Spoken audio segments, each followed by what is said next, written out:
Perkenalkan, nama saya Mirna, asal saya dari Pandeglang, umur saya 18 tahun. Masya Allah. Firna ya? Mirna. Mirna. Oh Mirna, maaf.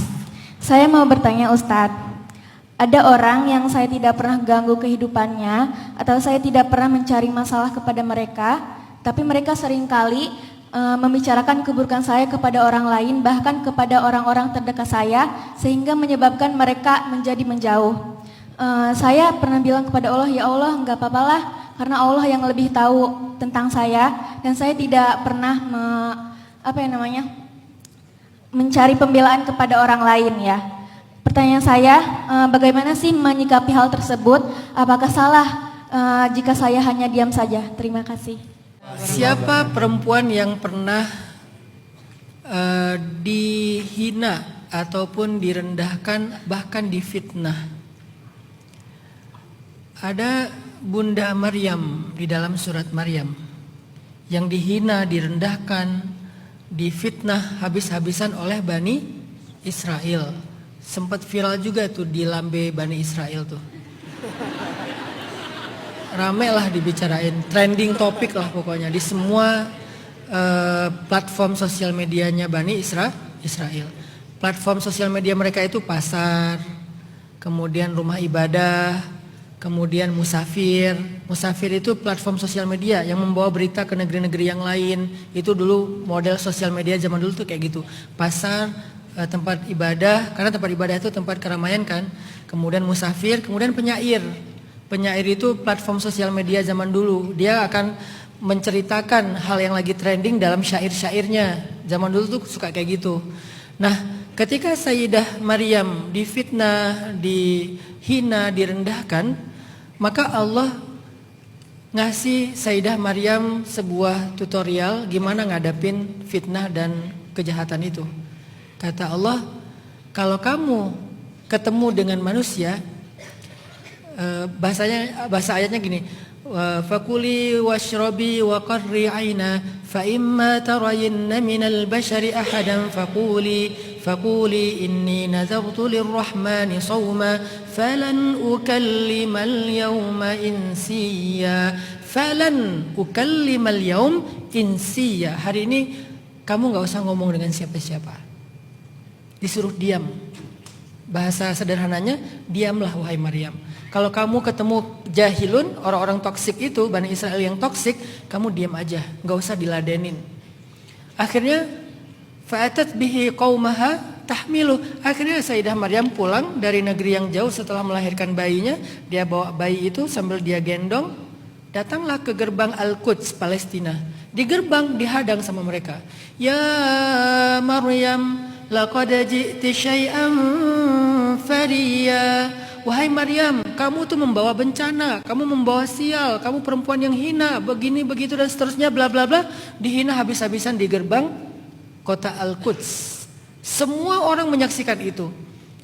Lalu dibawa-bawa lagi keluarganya. Ya ukhta Harun, ma kana abuki imra'asau wa ma kanat ummuki baghiya. Wahai keluarga Harun, wahai saudari Harun, ayah kamu itu orang baik-baik, ibu kamu itu perempuan yang baik-baik. Kenapa kamu mencoreng nama baik keluarga kamu? Jadi seolah-olah Maryam itu jahat banget gitu. Difitnah habis-habisan. Fa asyarat ilaih. Maryam cuma ngasih isyarat kepada bayinya, nggak ngomong. Asyarat, isyarat, bahasa Indonesianya isyarat. Itu bahasa Arab. Asyarat, isyarat, isyarah, jadi isyarat. Fa asyarat ilaih, memberi isyarat kepada bayinya. Artinya saya nggak bisa ngomong, tanya aja sama bayi saya. Ketika Sayyidah Maryam ngasih isyarat kepada bayinya, nggak ngomong, mereka makin menjadi-jadi. Gimana cara kita ngomong sama bayi yang masih fil mahdi sobiyah, yang masih dalam buayan ibunya, yang masih digendong ibunya? Akhirnya mereka bilang kayak, Maryam ini gila ya, suruh kita ngomong sama bayi. Maryam ini udah gak waras ya. Ternyata dia selain pezina, perempuan yang rendah, dia juga udah ngalamin kelainan jiwa, kata mereka. Pokoknya hinaan yang luar biasa. Tiba-tiba Allah membela Maryam. Bayi itu bisa bicara, membela ibunya. Jadi bukan Maryam yang ngomong, bayinya yang ngomong. Apa pesannya buat kita? Keajaiban. Kalau Maryam keajaibannya, bayinya yang bisa bicara. Dan itu ada 3 bayi yang bisa bicara dalam sejarah.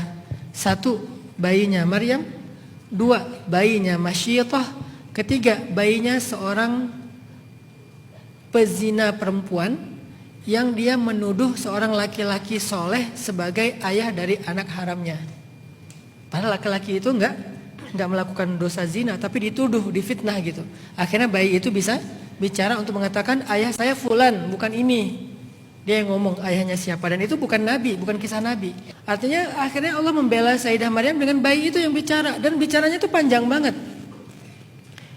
Qala inni abdullah ataniyal kitaba waj'alani nabiyya وجعلني مباركا أينما كنت وأوصاني بالصلاة والزكاة ما دمت حيا وبرا بوالدتي ولم يجعلني جبارا شقيا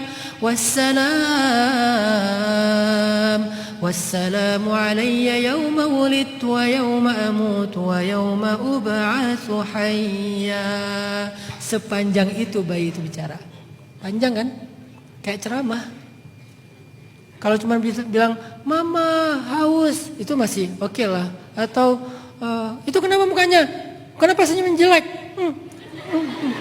Ketawa, haha. Masih mending lah ya. Kalau bayi bisa ngomong haha doang gitu. Apa isinya? Salah satu isinya adalah wabarram biwalidati. Aku disuruh berbakti kepada ibuku, bukan kepada kedua orang tuaku. Apa maksudnya? Kenapa kok ibu doang yang dimention? Kenapa enggak? Harusnya kan aku disuruh berbakti kepada kedua orang tua. Ya, tapi yang dimention cuma ibuku. Itu ada pesan di situ. Aku emang enggak punya ayah.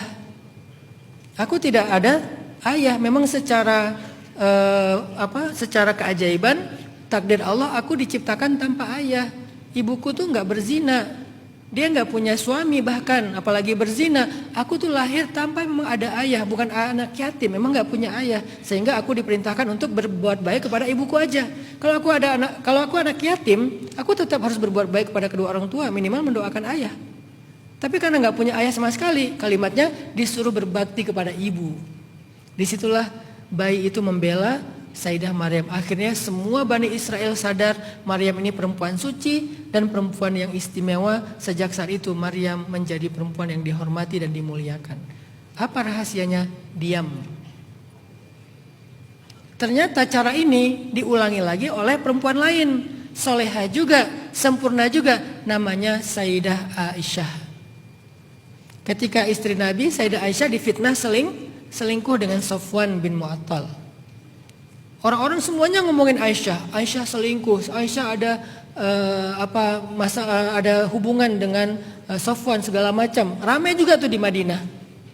Lambe syariah. Apa itu lambe syariah? Ngegosip sambil zikir. Astagfirullah, nggak nyangka ya, subhanallah. Ngegosip sambil zikir.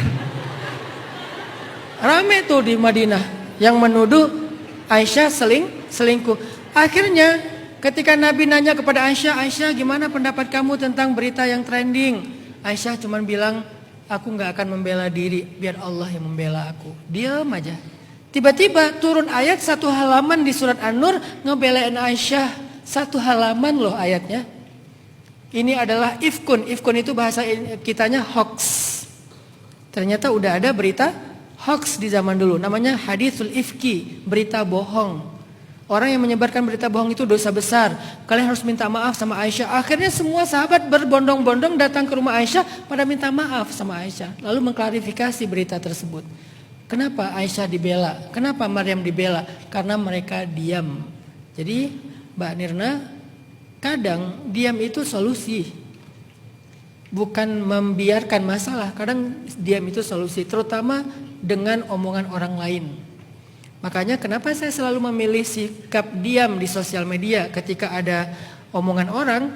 Karena bukannya saya takut untuk nge-replay dan ngeramein, bukan. Saya lagi pengen membuktikan bahwa itu masih berjalan sampai hari ini.